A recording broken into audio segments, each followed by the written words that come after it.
다음은 전문가 한 분을 연결해서 또 얘기를 들어보도록 하겠습니다. 서울시립대 소방방재학과 이영주 교수님이 지금 연결이 돼 있습니다. 교수님. 예, 안녕하세요. 예. 응급실 뒤쪽에서 발화가 됐다라고 하는데요. 응급실은 예. 환자는 물론 제가 봐도 이제 외부인 출입이 잦은 곳입니다. 그래서 예. 불의 원인 교수님께서는 어떻게 추정하고 있습니까? 실제로 병원 내에서 화재 위험도가 다른 데보다 특별히 높은 이런 곳이 있다고 보긴 좀 어렵거든요. 예. 다만 이제 응급실 쪽에서 발화가 됐다고 하면 응급실은 지금 다른 공간보다는 외부인의 출입이라든지 이런 부분이 좀 더 용이한 이런 구조로 되어 있어서 예. 사실상 건물 내에서 일반적으로 발생할 수 있는 화재 이런 부분들을 또 의심할 필요가 있고, 또 하나는 외부인들이 접근을 해서 혹시라도 이런 부분들이 또 화재를 발생시키는 방화라든지 이런 부분들의 가능성도 전혀 배제할 수는 없는 그런 상황이라고 보이는데요. 화재 원인은 실제로 이제 진압이 완료된 이후에 조사가 어느 정도 진행이 돼야 좀 더 파악을 할 수 있을 것으로 보입니다. 예. 지금 화재에 비해서 사상자가 너무 많습니다. 이거는 어떻게 이해를 해야 됩니까? 이해가 될 수 있을까요?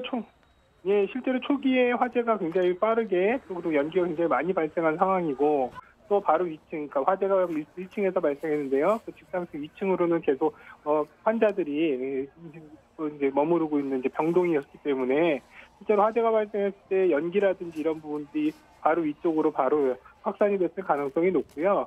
또 환자들이 거동이 자유롭지 않고 또 일반인보다는 신체 능력이 떨어지는 이런 점들로 봤을 때는 연기에 노출되면서 빠르게 피난하지 못하고 연기에 노출되면서 많은 분들이 피해를 당하신 것으로 이제 추정이 됩니다.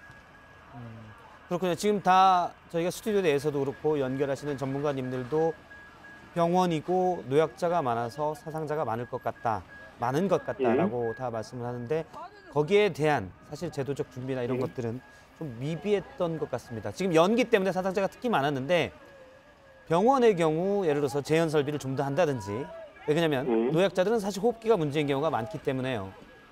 그런 규정들은 있습니까? 실제로 이제 병원의 경우에도요, 그 규모에 따라서 의료시설로 분류가 되거나 이러한 경우에는 거기에 이제 법정 소방시설들을 설치하게끔 되어 있습니다.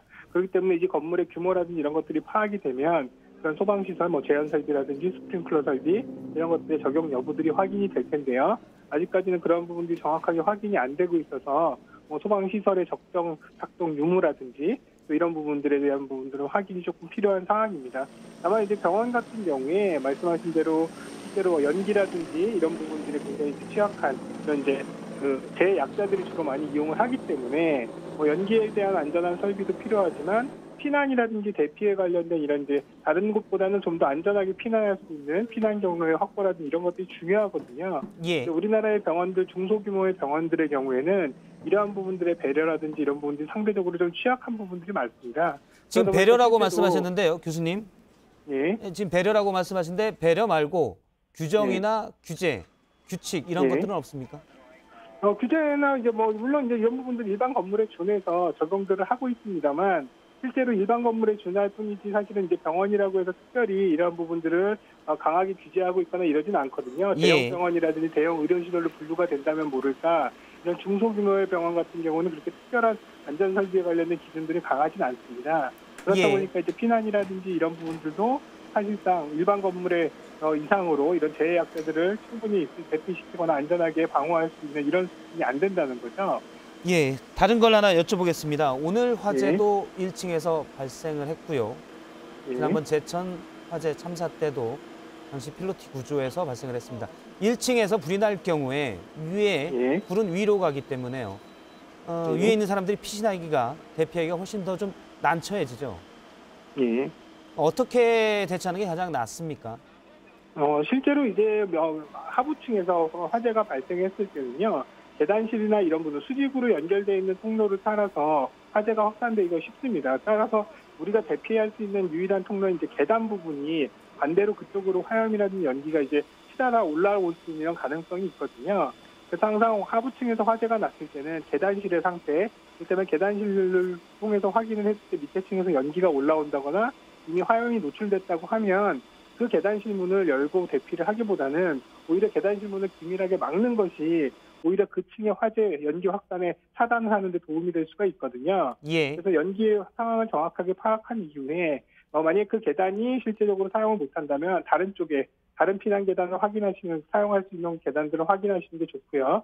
그런 부분들도 사실상 불가능하다면 사실상 병실이라든지 이런 부분들은 병실 각각이 별도의 구획된 실로 되어 있거든요. 예. 그러니까 이러한 경우에는 그 병실 자체의 문을 기밀하게 막아서 연기가 들어오지 못하게 차단한 이후에 건물 외부 쪽으로 구조라든지 이런 부분들을 요청하는 이런 것들이 오히려 더 생존 확률이 높을 수 있습니다.